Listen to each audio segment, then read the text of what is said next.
বাংলা ইন্ডাস্ট্রিতে এই মুহূর্তে কোনো ভালো শিল্পী কিন্তু উঠছেন না। বাংলা ইন্ডাস্ট্রির ভেতরেই গলদ রয়েছে এবং সবথেকে বড় যে সমস্যা সেটা হলো ছোট পর্দা, অর্থাৎ টেলিভিশনের পর্দায় আমরা যে সিরিয়ালগুলো দেখি, যাদেরকে দেখি তাদের মধ্যেই কিন্তু ভরপুর সমস্যা। কারণ রিসেন্টলি একটি ইন্টারভিউতে শঙ্কর চক্রবর্তী, আপনারা তাকে সবাই চেনেন, টেলিভিশনের পর্দায় তাকে বহুবার দেখেছেন, এর আগেও তাকে সিনেমার পর্দায় আপনারা দেখেছেন। সেই শঙ্কর চক্রবর্তী একটি ইন্টারভিউতে জানিয়েছেন যে এই সময় যারা ছেলে মেয়ে, এই সময় যারা টিভি ইন্ডাস্ট্রিতে আসছে, টেলিভিশনে আসছেন, সিরিয়াল করছেন, মডেলিং করছেন বা যে কোনো ক্ষেত্রে যারা আসুক না কেন, তারা কিন্তু সিরিয়াস নন। তারা তাদের প্রফেশন নিয়ে কোথাও কোনোভাবে কিন্তু সিরিয়াস নন, বরঞ্চ তারা কিভাবে লাইক পাবেন, ভিউজ পাবেন, কিভাবে তাদের টিআরপি বাড়বে, কিভাবে তাদের কাছে আর একটা গাড়ি আসবে, বাড়ি আসবে, কিভাবে ফ্ল্যাটের ইএমআই তারা শোধ করতে পারবেন তাড়াতাড়ি, এই সমস্ত কিছু নিয়ে, অর্থাৎ শর্টকাটে কিভাবে বড়লোক হওয়া যায়। যদিও এত ডিটেলসে তিনি ভাঙিয়ে বলেননি, কিন্তু তার ইন্টারভিউতে আমরা যেটা পাই তার মধ্যেকার কিন্তু যে গভীর রহস্য, কথার মধ্যে যে জটিলতা, কথার মধ্যে যে ভেতরে যে একটা ব্যাপার রয়েছে, সেটাই কিন্তু আমরা বুঝতে পারি যে তিনি কি বলতে চাইছেন, কি বোঝাতে চাইছেন। যে বাস্তবিক অর্থে বর্তমান ইন্ডাস্ট্রি, বাংলা ইন্ডাস্ট্রির ক্ষেত্রে আমি বলবো, হিন্দি ইন্ডাস্ট্রির ক্ষেত্রে আমি বলছি না, ওখানে আলাদা ধরনের একটা পলিটিক্স চলে। এবার আমাদের বাংলা ইন্ডাস্ট্রির যে সমস্যা, এখানে টিভি সিরিয়ালে যে সমস্ত অভিনেত্রী বা অভিনেতার কথা আমরা বলবো, তারা কিন্তু তাদের নির্দিষ্ট যে কাজ আর কি, অভিনয় করা তাদের প্রধান কাজ, সেই অভিনয়ের জন্য তারা সেই ফিল্ডে এসেছেন, কিন্তু অভিনয় বাদ দিয়ে তারা কিন্তু সমস্ত কিছু করে যান। কিরকম সেই উদাহরণটা দেবো, তার আগে আপনাদের কিন্তু ভিডিওটা শেষ অবধি দেখতে হবে। দেখুন, আমার মনে হলো যে এই বিষয়টা নিয়ে বর্তমান সময়ে আমাদের একটু হলেও আলোচনা করা দরকার। কারণ আমরা বলি না বারবার করে যে ভালো শিল্পী উঠে আসছে না, বা ভালো কোনো তারকা উঠে আসছেন না, কোনো সুপারস্টার আসছেন না। তার অনেক কারণ রয়েছে, অনেক রিজন রয়েছে। ভাই দেখুন তো, মিঠুন চক্রবর্তীর মতো আরেকজন মহাগুরু কি আমাদের বাংলায় আসতে পারবে?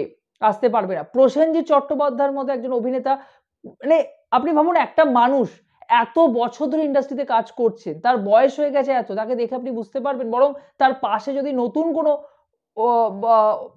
আমাদের অভিনেতা অভিনয় করেন, মনে হবে তার থেকে বুড়ো বেশি, তার থেকে কি তার মধ্যে যে এনার্জি রয়েছে সেটা কিন্তু অন্য কারোর মধ্যে নেই এই সময় এসে। আপনি দেবকে দেখুন, প্রতি মুহূর্তে নিজে কিভাবে ভাঙছেন, কিভাবে তিনি একটা ইন্ডাস্ট্রির মধ্যে নতুনত্ব আনার চেষ্টা করছেন, প্রত্যেকবার তিনি কিভাবে প্রমোশন করছেন, কিভাবে দর্শকদের পালস বুঝে, মন বুঝে কিভাবে দর্শকদেরকে তাদের মতো করে, তার মতো করে চালিত করছে। এই বিষয়টা আপনি খেয়াল করুন। আপনি জিতের কথা ভাবুন, কিভাবে তিনি মাস কমার্শিয়াল সিনেমাকে টিকিয়ে রেখেছেন, কিভাবে একসময় তিনি হয়তো রিমেক করতেন, সেখান থেকে বেরিয়ে এসে টাকা খরচ করছেন যে প্রোডাকশন হাউস থেকে, তিনি প্যান ইন্ডিয়া প্রথম তার সিনেমাকে রিলিজ করছেন, তিনি বাইরে ভালো করে বাংলা সিনেমার প্রচার করে যাচ্ছেন, তিনি হয়তো কোথাও কি বক্স অফিসে তার সিনেমা সেরকম ধরে আহামরি বিজনেস করছে না, কিন্তু তিনি কিন্তু আরো ভালো কিছু নিয়ে আসার জন্য এগিয়ে আসছেন।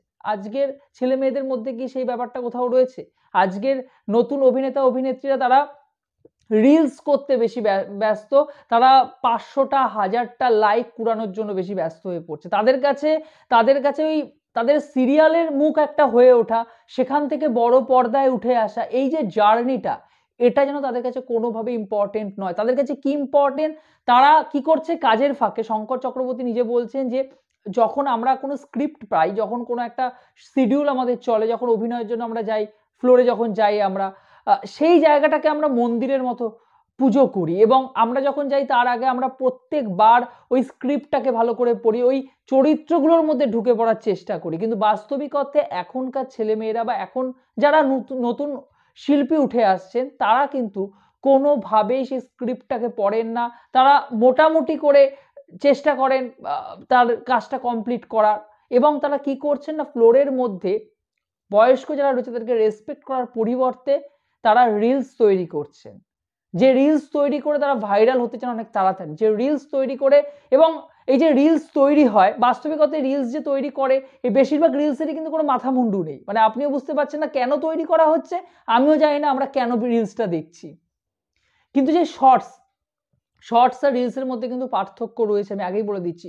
শর্টস ইউটিউবে এসেছিল বা এই ধরনের ক্যাটাগরিকে নিয়ে আসা হয়েছিল অল্প সময়ে মানুষদের মধ্যে অনেক বেশি করে কোনো বিষয় সম্পর্কে আলোচনা করা, বা অল্প সময়ের মধ্যে একটা ধারণা দেওয়ার জন্যই কিন্তু এই শর্টস আসে। কিন্তু রিলস এখন হয়ে যায় বাস্তবিকতায় টিকটকের কপি, সস্তার কপি ভার্সন, যেখানে নিজেকে মানে একদম পুরোপুরি খুলে দাও, নিজের ভেতরে সমস্ত কিছু খুলে দিয়ে দর্শকদের কাছে নিয়ে আসো।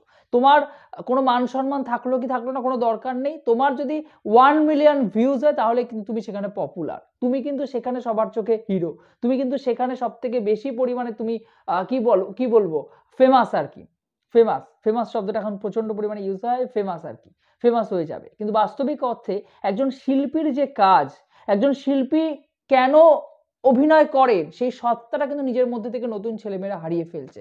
শঙ্কর চক্রবর্তী কিন্তু এই পয়েন্টটার উপর বারবার করে জোর দিয়েছেন। তিনি কিন্তু বলেছেন যে বাস্তবিক অর্থে আগেও যারা কাজ করেছেন, আগেও তিনি যাদের সাথে কাজ করেছেন তারা কিন্তু এতটা কিন্তু ইরেগুলার ছিলেন না। তারা কিন্তু এতটা ভয়ঙ্করভাবে সমাজটাকে কিন্তু খারাপ করেনি। কিন্তু বাস্তবিক অর্থে এখন যারা এই কাজগুলো করছেন তারা যেন কোথাও গিয়ে চটজলদি পেয়ে যাওয়ার যে ব্যাপারটা সেটা যেন তাদেরকে একদম ভেতর থেকে খেয়ে ফেলছে। আমি একটা উদাহরণ দিই আপনাদেরকে, লং ভিডিও আর শর্ট ফর্ম যে ভিডিওগুলো হয়, আপনারা তো স্ক্রোল করে শর্ট ভিডিও দেখেন। বাস্তবিক অর্থে আপনারা সারাদিনে নিজেও জানেন না কতগুলো শর্ট ভিডিও আপনারা দেখেন। হয়তো 40টা 50টা 100টা তার বেশিও আপনারা দেখে ফেলেন কয়েক মিনিটের মধ্যে বলা যেতে পারে। কিন্তু বাস্তবিক অর্থে দিনের শেষে আপনারা বলুন তো কোন শর্ট ভিডিওর কোন ঘটনাটা আপনাদের মনে রয়েছে? আপনাদের কিন্তু মনে থাকবে না, কারণ মাইন্ডের মধ্যে একটা শর্ট ভিডিও, একটা রিসেন্টলি একটা সমীক্ষা দেখা গেছে কয়েক সেকেন্ড মাত্র আমাদের মাথায় থাকে, তার মধ্যে ভুলে যাই শর্ট ভিডিও কি ছিল, রিলসে কি ছিল। কিন্তু একটা লং ফরম্যাট যে ভিডিওগুলো হয় সেগুলো আপনি হয়তো সারাদিনে 2টো দেখছেন বা 3টে দেখছেন, হয়তো আমার ভিডিওটা আপনারা দেখছেন লং ভিডিওটা, কিন্তু বাস্তবিক অর্থে এই ভিডিওটা কিন্তু আপনার মাইন্ডে অনেক দিন পর্যন্ত থেকে যাবে। কারণ লং ফরম্যাট ভিডিওতে শুধুমাত্র যে একটা ভালো রেভিনিউ আসে সেটা নয়, লং ফরম্যাট ভিডিও বানাতে যেরকম কষ্ট, তথ্য দিতে হয় সেখানে, এবং মানুষের মধ্যে কিন্তু ডিপলি প্রভাব ফেলা যায়। কিন্তু শর্ট ভিডিও খুব তাড়াতাড়ি হয়তো আপনি পপুলার হতে পারবেন, কিন্তু বাস্তবিকতা আপনার যে ফেস ভ্যালু সেটা কিন্তু সবসময় তৈরি হয় না, তৈরি হবেও না। বাস্তবিক অর্থে আজকালকার দিনে তো এই যে বিভিন্ন সময় মডেলিং থেকে তো ওঠে টিভি সিরিয়ালে। আমি প্রচুর অভিনেত্রীর কথা বলবো বা অভিনেতার কথা বলবো যারা বড় নায়কদের সাথে চান্স পাচ্ছেন, সুযোগ পাচ্ছেন, কিন্তু বাস্তবিক তারা কিন্তু বড় পর্দায়, আমি নাম আলাদা করে বলছি না তাহলে হয়তো বিতর্ক তৈরি হবে, তারা কিন্তু জাস্ট ধেরিয়ে ফেলেছেন বড় পর্দায়। আবার আপনারা দেখুন না, বিক্রমের মতো অভিনেতা, যশের মতো অভিনেতা হয়তো ছোট পর্দা থেকে উঠেছে, ছোট পর্দা থেকে উঠে তারা কিছু করতে পেরেছে? এখনো পর্যন্ত করতে পারেনি। তাদের মধ্যে সেই পোটেনশিয়ালটা ছিল, তারা কিন্তু হারিয়ে ফেলেছে। কিন্তু বাস্তবিক অর্থে এই থিয়েটার, যখন পুরোনো সময় থিয়েটার থেকে তো প্রচুর নায়ক নায়িকা উঠেছে, বাস্তবিক অর্থে তাদেরকে কিন্তু আমরা শ্রদ্ধা করি।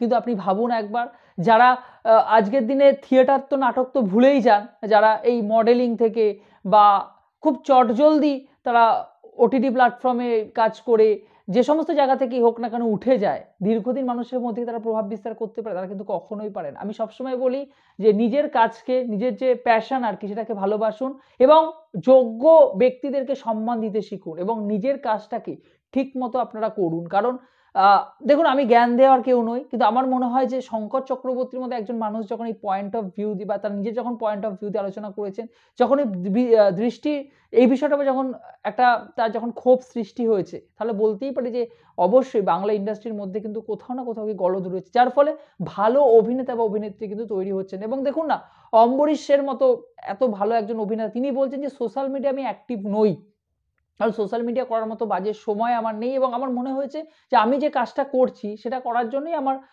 এখানে আসা, এবং সেই কাজটাই কিন্তু আমি করে যেতে চাই বারবার করে। সোশ্যাল মিডিয়া করতে হয়তো ঘাঁটলাম, ২-১ বার দেখলাম, কিন্তু সেটাও আমার কখনো ইচ্ছে করে না। এটাই আমার বারবার করে বলা যে চটজলদি ভিউজ পাওয়া, চটজলদি কোনো বিষয় নিয়ে তারিফ পাওয়া, সেটা যেরকম আপনার কাছে দীর্ঘস্থায়ী হবে না, ঠিক সেরকমই কোনো বিষয় নিয়ে আমরা যখন অনেক বেশি পরিমাণে ভাবি, কোনো বিষয় নিয়ে আমরা যখন অনেক বেশি পরিমাণে কাজ করার চেষ্টা করি, তখন কিন্তু সেই বিষয়টা সফলতা পায় এবং মন থেকে চাইলে অবশ্যই সেই বিষয়টা কিন্তু আমাদের সামনে সফলভাবে উঠে আসে। এটুকুই বলার ছিল। শঙ্কর চক্রবর্তীর বিষয়টা নিয়ে আমরা আলোচনা করলাম। আপনারা জানাবেন এই বিষয়ে আপনাদের কি পয়েন্ট অফ ভিউ। ভিডিওটি ভালো লেগে থাকলে চ্যানেলে যোগ দিতে চ্যানেলটাকে অবশ্যই সাবস্ক্রাইব করে দিয়ে যাবেন বন্ধুরা। জয় হিন্দ।